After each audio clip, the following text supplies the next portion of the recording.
If you would raise your right hand, and they've asked me to do this slowly because this is their one photo op. During Supreme Court confirmations, there's a fairly standard script, and Sonia Sotomayor is unlikely to be much different. I do. And I look forward to working with the Senate in the confirmation process. Generally, a candidate won't pass judgment on past decisions. Long-settled cases are an exception, though.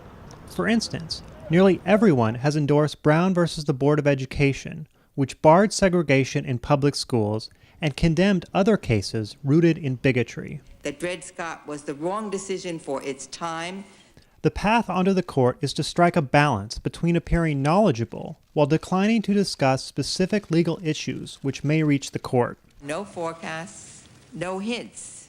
The judge's only obligation, and it's a solemn obligation, is to the rule of law. Umpires don't make the rules, they apply them. And tell me if you feel I'm not striking the right balance. Further back, the examples have been more varied. Robert Bork talked in detail about his judicial philosophy, much to his regret, while Antonin Scalia refused to comment even on almost 200-year-old decisions.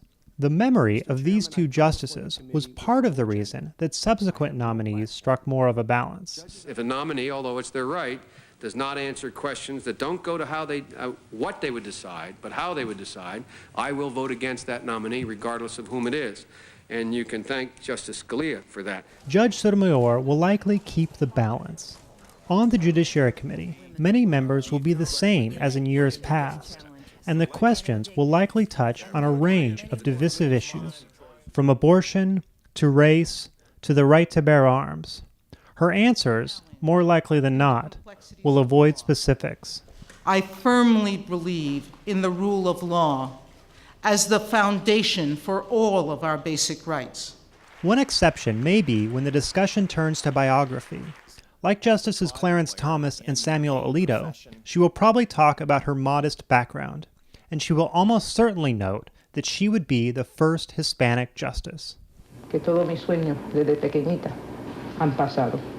And she will want to address her comment that a wise Latina woman may render better decisions than a white male, and discuss in greater detail how her background will and will not affect her judicial work. This wealth of experiences, personal and professional, have helped me appreciate the variety of perspectives that present themselves in every case that I hear.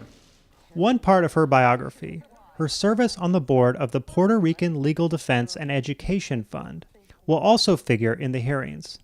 The group's positions have recently become controversial, and the line of inquiry may also be interesting because, in the past, prejudicial work and writings have often been fruitful areas of inquiry. That was the position that I took as an advocate. I have expressed in my writings sometimes some criticism. People on both sides say they expect Judge Sotomayor will, in the end, get confirmed, as long as she sticks to the script.